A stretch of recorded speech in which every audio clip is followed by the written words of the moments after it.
As a normal વુમનથી successful woman સુધી જે તમે આ કોસ્મેટિક ડેન્ટિસ્ટ બન્યા છો એ યાત્રામાં તમારી લાઈફમાં તમે સફળ થયા છો, એમાં સૌથી મહત્વનો ટર્નિંગ પોઈન્ટ કયો? દાદાની મેં ટ્રીટમેન્ટ કરી અને વિધિન 15 ડેઝ એ મારી પાસે પાછા આવ્યા ગિફ્ટ્સ લઈને મારી માટે, અને એ મારી માટે બહુ એ મારા માટે ટર્નિંગ પોઈન્ટ છે.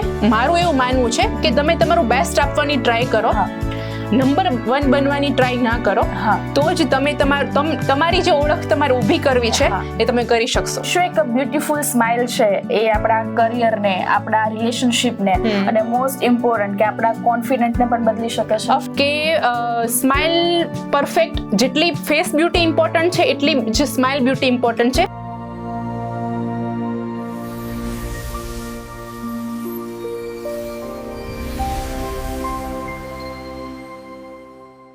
નમસ્કાર દર્શક મિત્રો, હું છું નેન્સી અને દ્રષ્ટિકોણના સ્ટુડિયોમાં વ્યક્તિ વિશેષ કાર્યક્રમની અંદર નવા મહેમાન સાથે નવા એપિસોડમાં તમારું સ્વાગત છે.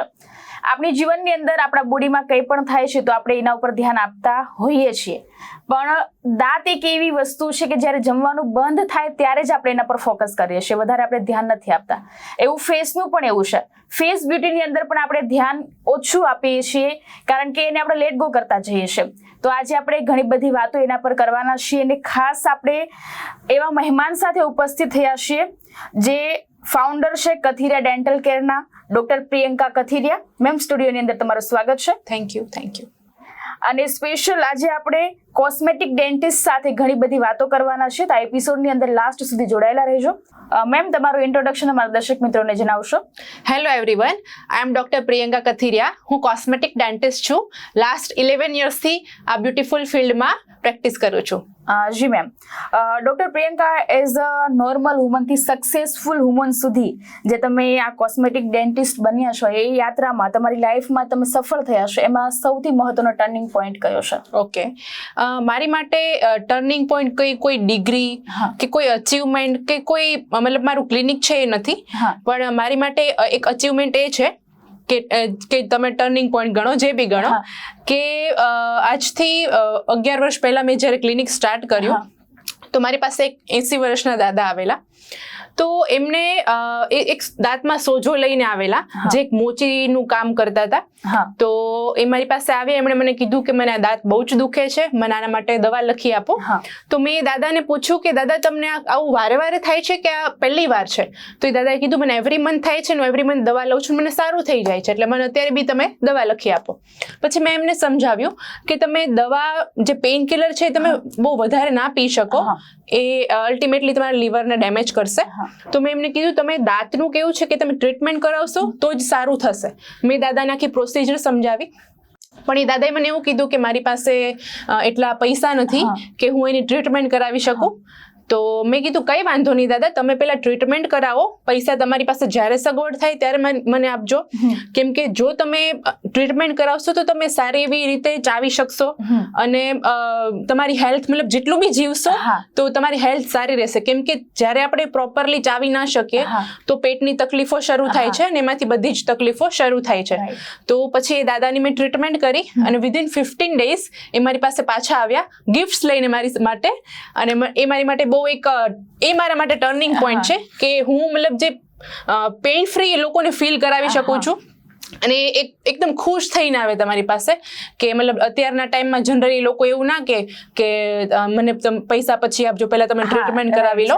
એટલે એ ટાઈમથી મને મારા માઇન્ડમાં એક ફિક્સ થઈ ગયું હતું કે ડેન્ટિસ્ટ્રી પૈસા માટે તો અલગ વસ્તુ છે, પણ હું લોકોના ચહેરા પર સ્માઇલ લાવી શકું છું. એટલે બસ આ એક મારો એક ટર્નિંગ પોઈન્ટ છે. જી મેમ. અને as a woman, as a daughter અને એઝ અ મધર તરીકે અને એઝ અ તમે જે પ્રોફેશનલ વર્ક કરો છો એમાં સૌથી મોટા ચેલેન્જીસ કઈ આવે છે અને ચેલેન્જીસને પાર કેવી રીતે કરો છો? Most important question. કેમ કે વુમન એક મલ્ટીટાસ્કિંગ પર્સન છે. કેમ કે એ લોકોને આ બધી જ તમે જે બોલે બધી જ રિસ્પોન્સિબિલિટી એક સાથે કરવાની હોય છે, as a mother, as a daughter, as a wife, અને પ્લસ એ કોઈ પ્રોફેશનમાં છે તો એઝ અ CEO. તો આ વસ્તુ બેલેન્સ કરવી ઇઝી નથી. જે ચેલેન્જીસ છે એ પહેલા તો છે guilty, time shortage most important, અને આ બધું કરવા છતાં કે તમે મતલબ લાસ્ટમાં તમને એવું થાય કે હું પરફેક્ટ નથી. યસ. બરાબર. હવે આ વસ્તુ જે ચેલેન્જીસ છે એ મતલબ મને એવું લાગે છે આટલા ટાઈમમાં મેં એ વસ્તુમાં ઓવરકમ કર્યું છે કે તમે બધી વસ્તુ જો પરફેક્ટ કરવા જશો તો જે પ્રોફેશનમાં તમે જવાના છો એ વસ્તુ પરફેક્ટલી નહીં થાય. જો તમે બધામાં નંબર 1 બનવા જશો, સપોઝ તમને તમારે ચાઇલ્ડ છે તો એની બધી જ નીડ તમે પૂરી કરશો પરફેક્ટલી. હું એવું નથી કે તે નીડ પૂરી ના કરો, પણ પરફેક્ટલી તો એ પોસિબલ નથી. તમારા વાઇફ હસબન્ડ છે તો એની જે બધી નીડ છે એ પરફેક્ટલી એનું પૂરી કરવા જશો તે પોસિબલ નથી. બધી જગ્યાએ ના પહોંચી વળો. એટલે મારું એવું માનવું છે કે તમે તમારું બેસ્ટ આપવાની ટ્રાય કરો, નંબર 1 બનવાની ટ્રાય ના કરો, તો જ તમે તમારી જે ઓળખ તમારે ઊભી કરવી છે એ તમે કરી શકશો. હું એવું પર્સનલી માનું છું અને એ વસ્તુ મારા માટે વર્ક કરે છે. બસ આ એક છે કે આવી રીતે એવરી પ્રોફેશનલ વુમેન છે એ કરી શકે, હું એવું માનું છું. જી મેમ. અને આજના સમયમાં લોકો જે ફેસ બ્યુટી પાછળ દોડે છે, તો શું સ્માઇલ છે એ ફેસ બ્યુટી પણ એટલી જ પ્રોટેક્ટ કરે છે? ઓફકોર્સ એ બેઉની મતલબ પહેલા તો કમ્પેરિઝન કરવા યોગ્ય જ નથી, કેમ કે જે ફેસ બ્યુટી છે એ તમને બાય ગોડ મળે છે, પણ જે સ્માઇલ બ્યુટી છે એ તમે જે ધારો એ અત્યારના ટાઈમમાં કરી શકો એમ છો. ફેસ બ્યુટી છે એ એટ્રેક્ટિવ બનાવે લોકોને, પણ જે સ્માઇલ બ્યુટી છે ને એ હાર્ટ સુધી ટચ કરે. મેં આટલા ટાઈમમાં મેં ઘણા લોકોને એવા જોયા છે કે જે ફેસ બ્યુટી છે, સપોઝ કોઈ પેશન્ટ છે કે એની ફેસ બહુ ફાઇન છે, બહુ ફેર સ્કિન છે, ફીચર્સ બહુ ફાઇન છે, પણ એના જે ટીથ છે એ જ મતલબ અલાઇન નથી કે મતલબ ખરાબ દેખાય છે, તો એ પ્રોપરલી સ્માઇલ નહીં કરે અને એટલું એટ્રેક્ટિવ નહીં દેખાય, ભલે ગોરા છે. પણ ઘણા એવા બી લોકો મેં જોયા છે કે બહુ સામાન્ય એમની સ્કિન ટોન હોય છે, સામાન્ય દેખાતા હોય છે, પણ જ્યારે સ્માઇલ કરે છે ત્યારે એની સ્માઇલ એટલી બ્યુટીફુલ હોય છે કે તમને એમની સામે હસવાનું સામે મન થઈ જાય છે. એ સ્માઇલનો એક પાવર છે. તો હું એવું માનું છું કે સ્માઇલ પરફેક્ટ, જેટલી ફેસ બ્યુટી ઇમ્પોર્ટન્ટ છે એટલી જે સ્માઇલ બ્યુટી ઇમ્પોર્ટન્ટ છે, બેઉ ઇક્વલ છે. એટલે હું એવું નથી કહેતી કે ખાલી સ્માઇલ બ્યુટી જ ઇમ્પોર્ટન્ટ હોવી જોઈએ, પણ બેઉ એટલું ઇમ્પોર્ટન્ટ છે. કેમ કે આજના સમયમાં લોકો ગોરા થવા માટે બહુ બધી ટ્રીટમેન્ટ લે છે, પણ ટીથનું એટલું ધ્યાન નથી રાખતા. તો જે સ્માઇલ બ્યુટી છે એ તમારો કોન્ફિડન્સ બૂસ્ટ કરશે. તો જી મેમ. અને શું એક બ્યુટીફુલ સ્માઇલ છે એ આપણા કરિયરને, આપણા રિલેશનશિપને અને મોસ્ટ ઇમ્પોર્ટન્ટ કે આપણા કોન્ફિડન્ટને પણ બદલી શકે છે? ઓફકોર્સ 100%. હવે જે સ્માઇલ છે એ કોન્ફિડન્સ લેવલ, મેં તમને કીધું, મેં કોન્ફિડન્સ લેવલ બૂસ્ટ કરે છે, તમારી ફર્સ્ટ ઇમ્પ્રેશન બૂસ્ટ કરે છે. હવે હું તમારી સામે અત્યારે બેઠી છું, હું બોલ્યા કરું છું પણ સ્માઇલ નથી કરતી, તો તમને નહીં ગમે, રાઈટ? એ નહીં ગમે. ભલે હું ગમે એટલી સારી દેખાતી હોય, પણ તમને તમારી સામે હું સ્માઇલ નહીં કરું તો એ નહીં ગમે. એ જ ઇમ્પોર્ટન્ટ છે સ્માઇલનું.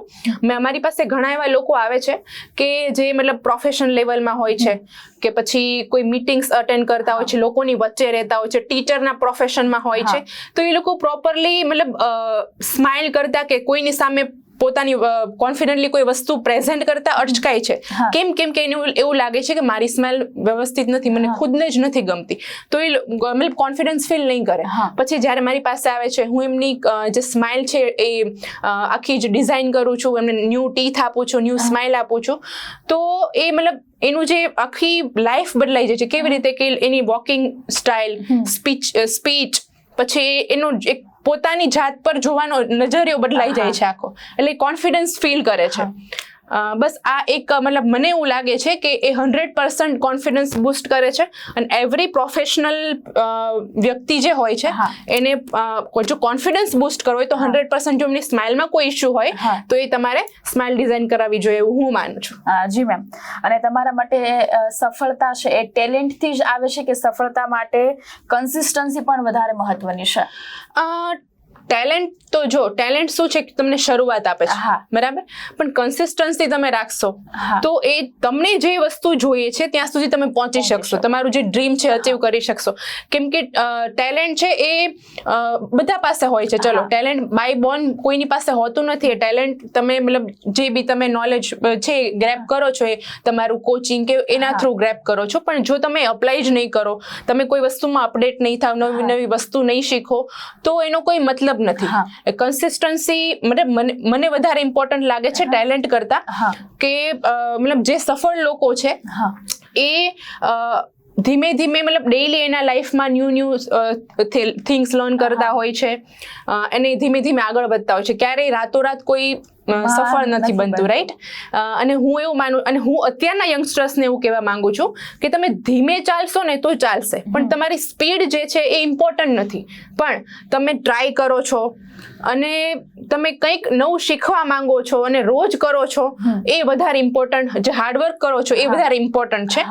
જે બી સફળ લોકો છે આજ સુધી, જે બી સફળ થયા છે, સક્સેસફુલ છે પોતાની લાઈફમાં, એ કઈ અલગ વસ્તુ નથી કરતા, રાઈટ?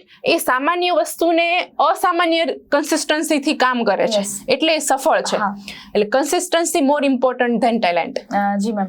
અને અત્યારે લોકોને એવું છે કે આ દુનિયા જેટલી ફાસ્ટ છે ને એટલું આપણે ફાસ્ટ પૈસા કમાવી લઈએ, કે આપણે પણ આગળ વધી જઈએ, પણ એ જ મહેનત છે ને એટલી બધી ટકતી નથી. પણ જ્યારે મહેનતથી આપણે વર્ક કરીએ છીએ ને ત્યારે આપણે ધીમે ધીમે પણ સફળતા આપણને લાંબા સમય પણ સફળતા આપણને લાંબી મળે. ઓફકોર્સ, કેમ કે કન્સિસ્ટન્સી, ડિસિપ્લિન અને જે તમે નાના જે એવા મતલબ ફટાફટ જે નિર્ણયો લીધા છે એકદમ નાના, એ જ તમને તમારા છેક જે ગોલ છે ત્યાં સુધી હું એવું માનું છું કે તમે પહોંચી શકો. એ સડન તમે ક્યારેય નહીં જઈ શકો. જી મેમ. અને જો આજે તમને તમારી 20 વર્ષની ઉંમરની પ્રિયંકાને એક સલાહ આપવાની તક મળે તો તમે તેને શું કહેશો? હું એટલું જ કહીશ કે તું કોઈનાથી નહીં ડર. તને જે અચીવ કરવું છે એની પાછળ તું ભાગ. ઉતાવળ નહીં કર. તને તારી વસ્તુ તારા ટાઈમ પર મળી જ જશે. બધાને મળે છે તો તને પણ મળી જશે. કોઈની પાછળ લોકો શું કહેશે, યા તો પછી લોકો તારી માટે શું વિચારે છે એ ઇમ્પોર્ટન્ટ નથી. મતલબ હું એવું માનું છું કે લોકો તારી માટે શું વિચારે, તું શું વિચારે છે તારી માટે, એ ઇમ્પોર્ટન્ટ છે. રોજ તારી ભૂલોમાંથી નવું શીખ, રોજ સ્ટ્રોંગ બન, રોજ કંઈક નવું શીખી અને તને જે વસ્તુ કરવી છે એમાં આગળ વધ. કેમ કે ક્યારેય હું એવું માનું છું કે ક્યારેય કોઈને સડન કોઈ વસ્તુ મળતી નથી. અને કદાચ ક્યારેક તારાથી ભૂલ થઈ ગઈ તો ઇટ્સ ઓકે, તે જાણી જોઈને નથી કરી. તારું દિલ સાફ રાખ, સપના બહુ મોટા જો અને મહેનત કર્યા કર, બસ. અને બાકી તો અને બીજી વસ્તુ, મોસ્ટ ઇમ્પોર્ટન્ટ, કે જે બી કોમ્પિટિશન છે અત્યારના ટાઈમમાં, એ કોઈ લોકો સાથે નહીં કર. તું તારી જાત સાથે કર કે તું ગઈકાલની જે પ્રિયંકા છે એના કરતા આજની પ્રિયંકામાં 1% તે ઇમ્પ્રુવમેન્ટ કર્યું છે. That's it. જી. અને આજે લોકોનું એવું છે કે કંઈક વર્ક કરશું તો પણ લોકો વાતો કરવાના છે, ને કંઈ નથી કરવાના તો પણ લોકો વાતો કરવાના છે. એટલે આપણે આપણા જીવનમાં આગળ વધવું હોય તો હંમેશા આપણે શું કરવું છે એ વિચારીને આગળ ચાલશું તો જીવનમાં જરૂરથી સફળતા મળશે. તમે છેલ્લા 11 વર્ષથી આ ફિલ્ડમાં છો, તો ડેન્ટિસ્ટની અંદર કયા ચેન્જ જોવા મળ્યા છે તમને? ઓકે. પહેલા કેવું હતું કે લોકો, આજથી 15 કે 20 વર્ષ પહેલાની હું વાત કરું, પહેલા લોકો જ્યારે પેઇન થતું હતું દાંતમાં કે કોઈ દાંતને રિલેટેડ કોઈ બી ઇશ્યુ થતા હતા ત્યારે જ ડેન્ટિસ્ટ પાસે જતા હતા. પણ હવે લોકો અવેર થઈ ગયા છે. પોતાનું ગુડ ઓરલ હાઇજીન મેન્ટેન રાખવા માટે એ લોકો દર 6 મહિને ડેન્ટિસ્ટની વિઝિટ લે છે. મારી પાસે ઘણા એવા પેશન્ટ આવે છે કે એવરી 6 મંથ એ લોકોને કશું ઇશ્યુ નથી, કોઈ પ્રોબ્લેમ નથી, તો એ લોકો મારી પાસે આવે છે, દાંત સાફ કરાવડાવે છે, પછી સ્માઇલ ડિઝાઇન કરાવડાવે છે, પોતાના બાળકોને એવરી 6 મંથ ચેકઅપ કરાવે છે કે કંઈ શરૂ થયું હોય તો આપણે પહેલાં જ એનું ટ્રીટમેન્ટ કરાવીને આગળ વધતું અટકાવી શકીએ. મોટી ટ્રીટમેન્ટ કે પછી તમારે મોટી કોઈ પ્રોબ્લેમ થી તમે બચી શકો. પછી ઓર્થો ટ્રીટમેન્ટ કે જે પેલા જેને વાંકા ચૂકા દાંત હોય એને સીધા કરવાની ટ્રીટમેન્ટ એ કરાવે છે. ટીથનું ઇમ્પોર્ટન્સ મતલબ લોકો હવે સમજવા લાગ્યા છે. પહેલા એટલું નહોતું. પહેલા કેવું હતું કે દાંત દુખે છે, કાઢી નાખો. પણ અત્યારની જે ટેકનોલોજી છે એના પ્રમાણે બહુ સારું એવું બેસ્ટ ઓછા ટાઈમમાં રિઝલ્ટ આપણે અચીવ કરી શકીએ છીએ. બહુ સારી વસ્તુ છે કે લોકો હવે દાંતને પણ એટલું જ ઇમ્પોર્ટન્સ આપે છે. તો આ ચેન્જીસ મેં જોયો છે અત્યારે આ 11 યર્સની આખી જર્નીમાં. જી મેમ. અને ઘણા લોકો ખર્ચ અથવા તો જે દાંતની જે ટ્રીટમેન્ટ કરાવવાની હોય એનો ડર લાગતો હોય છે અને સારવાર નથી કરાવતા, તો તમે એના વિશે શું કહેવા માંગશો? હું એ લોકોને એટલું જ કહેવા માંગીશ કે તમે ડેન્ટિસ્ટથી નથી ડરતા. એ લોકો પેઇનથી ડરે છે કે હું જે ટ્રીટમેન્ટ કરાવીશ એમાં મને કેટલું પેઇન થશે, કેટલો ખર્ચો થશે. આ બે વસ્તુથી લોકો સૌથી વધારે ડરતા હોય છે. કેમ કે અને અત્યારનો હું એ લોકોને એટલું કહેવા માંગીશ કે અત્યારનો જે ટાઈમ છે એમાં એ પેઇનલેસ ટ્રીટમેન્ટ અત્યારે આવી ગઈ છે. અત્યારની જે ટેકનોલોજી છે, અત્યારના જે ઇન્સ્ટ્રુમેન્ટ્સ છે, જે ડિજિટલ ટેકનોલોજી છે, કે તમને કોઈ જાતનું પેઇન ફીલ નથી થતું અને તમે સારી એવી ટ્રીટમેન્ટ કરાવી શકો છો. તો જે લોકોને ડેન્ટિસ્ટ ફોબિયા છે, તો મારી એવી રિક્વેસ્ટ છે કે તમે તમારા ડેન્ટિસ્ટ પાસે એક વખત જાઓ, ચેકઅપ કરાવો અને તમને શું પ્રોબ્લેમ છે એટલે એ સાચી ગાઈડન્સ લો. એનું શું ટ્રીટમેન્ટ થશે, કેવી રીતે ટ્રીટમેન્ટ થશે, તો તમને એ ધીમે ધીમે ડેન્ટિસ્ટ સાથે તમારું એક બોન્ડિંગ સારું થશે. તમારું જે ડર છે માઇન્ડમાંથી એ નીકળશે. અને બીજી વસ્તુ કે એ લોકોને કેવું હોય કે હું મતલબ ડેન્ટિસ્ટ પાસે જઈશ તો બહુ લાંબા ખર્ચા થશે, વધારે ટાઈમ કન્ઝ્યુમિંગ છે, અત્યારે કોઈની પાસે સમય નથી, બરાબર. તો એ લોકોને હું એટલું જ કહેવા માંગુ છું કે તમે જેટલું લાંબુ ખેંચશો એટલો સમય, ખર્ચ અને તમારો દાંત બધું જ વધારે બગડશે, બરાબર. એટલે જેટલું વહેલું તમે ડેન્ટિસ્ટ પાસે જશો તો ઓછા ટાઈમમાં બહુ સારી એવી રીતે, અને તમારો દાંત મેઇન, તો બીજું બધું તો ચલો છોડી દો, પૈસા ને કોઈ મેટર નથી કરતું, પણ તમારો દાંત જે છે એ બચી જશે.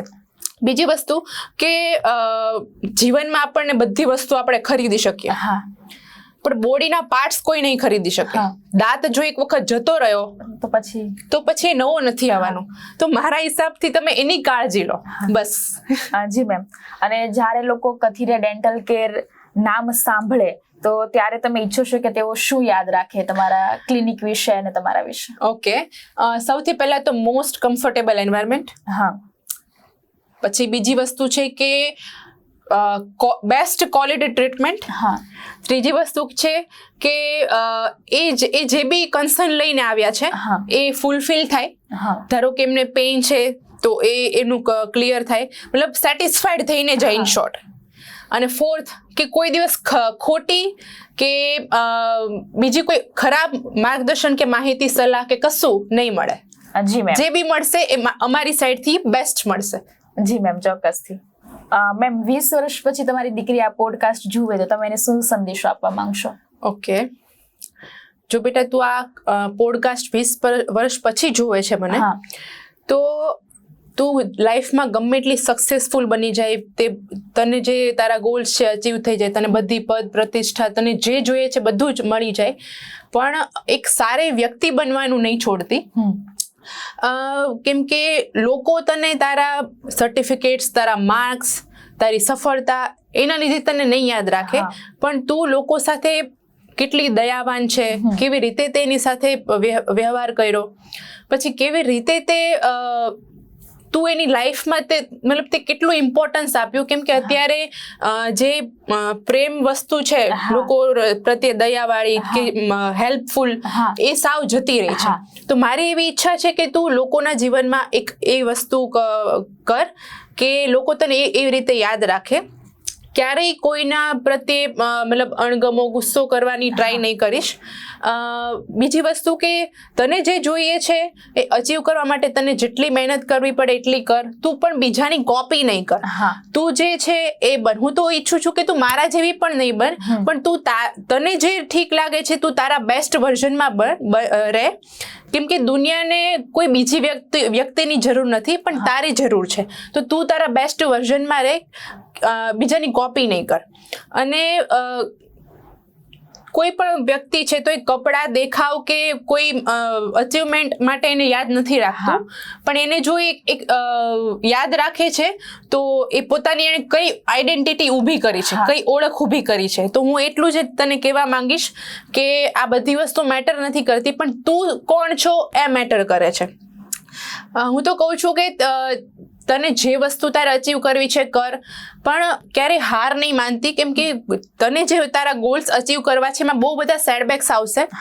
તો એ હું એવું માનું છું કે હાર માનેલા લોકો પાછળ રહી જાય છે, હારી ગયેલા નહીં. એટલે ઓલવેઝ એવું જ એટીટ્યુડ રાખ કે ઓકે આમાંથી મને કંઈક શીખવા મળ્યું, અને ઓલવેઝ એ જે ચેલેન્જીસ આવે છે એ તને ઇમ્પ્રૂવ કરવા માટે આવે છે. તો ચેલેન્જીસને પ્યાર કર, જેટલા ચેલેન્જીસ આવશે એટલી તું ઇમ્પ્રૂવ થઈશ અને બહુ સારું એવું વ્યક્તિત્વ બનીશ. અને સપોઝ દુનિયા તારી વિરુદ્ધ છે પણ તું તારી ઉપર વિશ્વાસ રાખ, કેમ કે મેં મારી લાઈફમાં એ શીખ્યું છે કે આત્મવિશ્વાસ એ એક શું કહેવાય, આપણે આપણું જે આખું મહત્વનો ભાગ ભજવે છે આપણી લાઈફની અંદર. જો ઓફકોર્સ આપણો આત્મવિશ્વાસ બિલ્ડ ન થયો હોય અથવા તો આત્મવિશ્વાસ તૂટી જાય તો માણસમાં જીવનમાં અઘરું પડી જાય છે. કેમ કે એ આત્મવિશ્વાસ એવી એક વસ્તુ છે કે નસીબ કરતા પણ બહુ મોટી ચાવી છે. તો એ એક આપણામાં હોવો જ જોઈએ. અને હું ઓલવેઝ તારી સાથે છું ને આઈ લવ યુ. G ma'am. અને અત્યારના સમયમાં એવું છે કે લોકો વિચારતા હોય છે કે આપણે જે માન્યતા છે ખાસ કરીને કે વધુ ઘસવાથી આપણે બ્રશ કરીએ તો આપણે દાંત છે એ વધારે વ્હાઈટ બની જાય છે અને વધારે સાફ રહે છે. તે સાચું કે ખોટું? નહીં, ડેફિનેટલી આ એક ખોટી માન્યતા છે. કેમ કે જેટલા બી તમે જોરથી બ્રશ કરશો, વધારે દાંત ઘસશો, તો આપણા દાંતની ઉપર એક ઇનેમલ નામનું લેયર આવે છે જે આપણા દાંતને પ્રોટેક્ટ કરતું હોય છે. એ over a period of time એ ઘસાઈ જશે તો તમને શું ઇશ્યુ આવશે? તમારા દાંત વધારે સેન્સિટિવ બની જશે. કેવી રીતે? કે સપોઝ તમે કોઈ ઠંડી વસ્તુ ખાઓ છો, કોઈ ગરમ વસ્તુ ખાઓ છો, કોઈ એવી સ્વીટ વસ્તુ ખાઓ છો, તો તમને બહુ જ કળશે દાંત, એટલા બધા કળશે કે તમે રહી નહીં શકો. અને પછી આફ્ટર ઓલ તમે એક બહુ લાંબી પ્રોસિજર અટકાઈ જશો. તો એના કરતા બેટર છે કે પ્રોપર સારી રીતે વ્યવસ્થિત 2 to 3 મિનિટ્સ ઓનલી તમે જો બ્રશ કરશો ઇનફ છે. કેમ કે મારી પાસે ઘણા એવા પેશન્ટ્સ આવે છે, મને કહે છે કે મેં હું 15 મિનિટ બ્રશ કરું છું તો પણ મારા દાંતમાં સડો કેમ થાય છે કે વ્હાઈટ નથી થતા. પણ એકચ્યુઅલી એ ખોટી માન્યતા છે. તમે જોરથી બ્રશ કરશો તો તમારા દાંત વ્હાઈટ નહીં થાય. જે દાંતનો જે કલર છે એ આપણા સ્કિન ટોન પર હોય છે ને જે નેચરલ હોય છે, જે યલોઇશ હોય છે, જે નેચરલ હોય છે. જે બહુ જ ગોરા હોય છે એ લોકોના વ્હાઈટ ટીથ હોય છે, ઘઉંના હોય છે એ લોકોને થોડા યલોઇશ હોય છે. એવી રીતનો એક કુદરતી ટોન છે. જો તમારે એને વ્હાઇટનેસ દાંતની વધારવી હોય તો એની ટ્રીટમેન્ટ આવે છે. પણ એના માટે એવું નથી કે તમે જોરથી બ્રશ કરવા લાગો કે કોઈ બી ટૂથપેસ્ટ વધારે લઈને કરો. એ ખોટી વસ્તુ છે. ઉલટાના તમે તમારા દાંતને વધારે ડેમેજ કરો છો. એટલે તમે તમારા ડેન્ટિસ્ટ પાસે જઈને પ્રોપર ગાઈડન્સ લો પહેલા તો, કે મને વ્હાઇટ ટીથ જોઈએ છે તો એના માટે મારે શું કરવું જોઈએ. તમે કોઈ પિન્ટરેસ્ટ કે પછી યુટ્યુબ કે કોઈ અધર સોશિયલ મીડિયા પરથી કોઈ હોમ રેમેડીઝ ટ્રાય નહીં કરતા, કેમ કે એ તમારા દાંતને વધારે ડેમેજ કરશે અને બહુ ખર્ચાળ અને લાંબી અને તમારા દાંત બી જતા રહેશે એવું થશે. સો પ્લીઝ એ બધી વસ્તુ નહીં કરતા. જી મેમ. અને આપણે આગળ પણ વાત કરી કે દાંતનો દુખાવો ના હોય તો આપણે કોઈ દર્દી છે ડેન્ટિસ્ટ પાસે જતું જ નથી. તો જો આપણને દાંતની પ્રોબ્લેમ ના હોય તો પણ એકવાર ચેક કરવા માટે 6 મહિને કે વર્ષ દિવસે આપણે જવું જોઈએ કે ના જવું જોઈએ? ઓફકોર્સ. હવે એનાથી શું તમને ફાયદો થશે કે સપોઝ તમને કોઈ ઇશ્યુ નથી, તમે ડેન્ટિસ્ટ પાસે ગયા છો. જનરલી કેવું હોય કે આપણે ડેઈલી ઉઠી અને ફેસ મિરરમાં જોતા હોય કે હું મતલબ કઈ ઇશ્યુ છે, હું કેવી લાગુ છું, આપણે ડ્રેસિંગ અપ કરીએ, હેર સરખા કરીએ, પણ કોઈ ટીથ ના જોવે. બરાબર? તો એના માટે તમે એવરી 6 મંથ તમે જો ડેન્ટિસ્ટ પાસે જશો તો કોઈ બી ઇશ્યુ હજુ શરૂ થયો છે તો એને આગળ વધતો તમે એને અટકાવી શકો છો. તમને કોઈ એ ડેન્ટિસ્ટ કહેશે કે ભાઈ આ દાંતમાં સડો થયો છે, અહીંયા તમારે છારી છે, અહીંયા આ ઇશ્યુ છે, તો આપણે એનું પ્રિવેન્શન કરી શકીએ. બરાબર? પેલું શું થાય કે જ્યારે તમે ડોક્ટર પાસે જાઓ છો ત્યારે શું થયું હોય કે દાંતમાં જે સડો છે એક છેક સુધી પહોંચી ગયો હોય, નસ સુધી, અને પછી તમે રૂટ કેનાલમાં એન્ડ અપ થાવ. અને કેવું છે કે દાંતનો દુખાવો છે એ તમને તરત ના દુખે. સડો થાય એટલે તરત ના દુખવા લાગે. જ્યારે ધીમે ધીમે નસ સુધી પહોંચે, પેલા સડો ઉપરથી સ્ટાર્ટ થયો હોય, જ્યારે ધીમે ધીમે નસ સુધી પહોંચે ત્યારે તમને દુખે અને ત્યારે બહુ જ લેટ થઈ ગયો હોય છે. એટલે એના કરતાં બેટર છે કે તમે એવરી 6 મંથ તમારા ડેન્ટિસ્ટને ચેકઅપ કરાવો, પ્રોપર 2 ટાઈમ્સ બ્રશ કરો, ટંગ ક્લિનિંગ કરો, ફ્લોસ કરો. તો આનાથી તમારું જે ઓરલ હાઇજીન છે પ્રોપર મેન્ટેન રહેશે. તમારા જે નેચરલ ટીથ છે એ એવા ને એવા રહેશે. તમારે કોઈ અધર કોસ્મેટિક કે બીજી કોઈ ડેન્ટિસ્ટ્રીની જરૂર નહીં પડે. તો બેટર છે કે તમને પહેલાથી જ બતાવી દો અને ટ્રીટમેન્ટ કરાવી લો. જી મેમ. અને ડિજિટલ ડેન્ટિસ્ટ્રી સામાન્ય રીતે શું કહી શકાય, સામાન્ય ભાષામાં આપણે એને શું કહી શકીએ? ઓકે, ડિજિટલ ડેન્ટિસ્ટ્રી મતલબ કે પહેલાના ટાઈમમાં કેવું હતું કે ધારો કે કોઈ દાંતનું કવર કટ બનાવવું છે તો અમે લોકો એક મટીરિયલ આવે જે મોઢામાં નાખીને આખા દાંતનું કવરનું માપ લઈએ મેન્યુઅલી. અને અત્યારના ડિજિટલ યુગમાં અત્યારે એક 3D સ્કેન મશીન અમારી પાસે આવી ગયા છે કે જે બહુ ઓછા ટાઈમમાં બહુ સારી રીતે બહુ ક્વોલિટીથી પ્રિસાઇઝલી તમે પેશન્ટને આપી શકો. અને એ કેવું છે મોઢામાં કમ્પ્યુટરાઇઝ મશીન હોય, અમે લોકો ટીથ પર આવી રીતે આમ રાખીએ તો આખું મોઢું સ્કેન થઈ જાય, તમારા ટીથને એક એક કોર્નર આવી જાય, તો તમને બહુ સારું એવું બેસ્ટ રિઝલ્ટ અમે લોકો આપી શકીએ. બીજી વસ્તુ કે પેલા જે નસની સારવાર અમે લોકો કરતા તો હેન્ડથી કરતા, હાથથી. કોઈ કવર બનાવીએ તો બી હાથથી બને લેબમાં, અને અત્યારે બધું જ મશીનથી બને છે, તો એ ફાસ્ટ અને સારી રીતે અમે કામ આપી શકીએ. જે રૂટ કેનાલમાં અમે લોકો ડિજિટલ મશીન્સ આવી ગયા છે તો ફાસ્ટ કામ થાય, પેશન્ટ કમ્ફર્ટેબલ રહે બહુ ઓછા ટાઈમમાં. કેમ કે મોઢું હવે પહેલા કેવું હતું કે વધારે ટાઈમ આ બધું માપ ને એવું બધું લેવાનું થાય તો વધારે ટાઈમ મોઢું ખુલ્લું રાખે, એટલે પેશન્ટને કમ્ફર્ટ ના રહે. પણ હવેનું જે આ ડિજિટલ વસ્તુ છે કે બહુ ફાસ્ટ માપ લઈ લેવાય અને બહુ ઓછા ટાઈમમાં વધારે સારું એવું કામ અમે લોકો આપી શકીએ. બીજું કે પેલા એવું હતું કે સ્માઇલ ડિઝાઇન ખબર નહોતી, પણ હવે તમે બિફોર ટ્રીટમેન્ટ, સપોઝ કોઈને સ્માઇલ ડિઝાઇન મારી પાસે કરાવવું છે તો બિફોર ટ્રીટમેન્ટ તમે આફ્ટર ટ્રીટમેન્ટ કેવા લાગશો એ તમને એઆઈ કે પછી જે અત્યારનું લેટેસ્ટ અમારું કમ્પ્યુટરાઇઝ 3D મશીન્સ છે એ આપી દે છે. તો એ બેટર છે કે તમે મતલબ સારી રીતે અમે લોકો પેશન્ટ્સને એજ્યુકેટ કરી શકીએ, એ લોકોને બી એના જે ડાઉટ્સ હોય બહુ સારી રીતે ક્લિયર થઈ જાય. એટલે અત્યારનું જે ડિજિટલ જમાનો છે એ બહુ બેસ્ટ છે મારી માટે. નો ડાઉટ કે એ ડેન્ટિસ્ટને કોઈ દિવસ રિપ્લેસ નહીં કરી શકે ડિજિટલ વસ્તુ, પણ અમારા માટે એ બહુ સારી એવી, બહુ કમ્ફર્ટેબલ અને બહુ ઓછા ટાઈમમાં પ્રિસાઇઝલી અમે પેશન્ટને કામ આપી શકીએ એ ટેકનોલોજી આવી છે, જેનો બહુ સારી રીતે અત્યારના બધા ડેન્ટિસ્ટ યુઝ કરે છે. મેમ, અત્યારે આપણે એઆઈ હોય કે આવી ટેકનોલોજીનો આપણે ઉપયોગ કરીએ છીએ સારી વસ્તુ માટે, એ સારી વાત છે, પણ એના કઈ નુકસાન કે ગેરફાયદા થાય છે? ના, કઈ જ નહીં. એક ટાઈપનો કેમેરા છે, 3D કેમેરા છે. હવે તમે કોઈ બી ફોટો લો છો બરાબર, તો એક સાઈડ આવે છે પેલો 3D કેમેરા છે કે તમે 360 ડિગ્રી એ બધું નોટિસ કરી શકો. તો એમાં કોઈ એવા એક્સરે કે એવું કંઈ નથી કે તમને ડેમેજ કરે. અને અત્યારના ડિજિટલ એક્સરે બી છે કે જે બહુ જ ઓછી માત્રામાં એના જે કિરણો હોય છે કે જે આપણા બોડીને જરાક પણ હાર્મફુલ નથી. અત્યારની જે ટેકનોલોજી છે એના પ્રમાણે. પેલા શું હતું કે પેલા આપણે એક્સરે પાડતા ને તો પેલા પેપર આવતા, પેપરમાં ડેવલપ કરીને પછી પેશન્ટ અમે લોકો એક્સરે આપતા. અત્યારે તો એક જ સેકન્ડમાં ડિસ્પ્લે પર એક્સરે આવી જાય, અને બહુ ઓછા ટાઈમમાં મતલબ એ લોકોને અમે સમજાવી શકીએ કે અચ્છા અહીંયા સડો છે, અહીંયા આ છે, અહીંયા આ છે. એટલે એ બહુ બેટર વે છે. પેશન્ટ માટે બે એટલું સેફ છે અને અમારા માટે બે એટલું કમ્ફર્ટેબલ છે. જી મેમ. અને જો આવતીકાલે તમારી પાસે જે કંઈ પણ તમે અત્યાર સુધીમાં અચીવ કર્યું છે એ છીનવાઈ જાય તો તમે શેના આધારે પાછું બધું જ બિલ્ડ કરી શકો છો? ઓકે, સૌથી મોટી વસ્તુ છે કે એક મારી પાસે જે ટેલેન્ટ છે, મારું નોલેજ, એક એ પિલર, અને બીજો છે કે પેશન્ટનો ટ્રસ્ટ.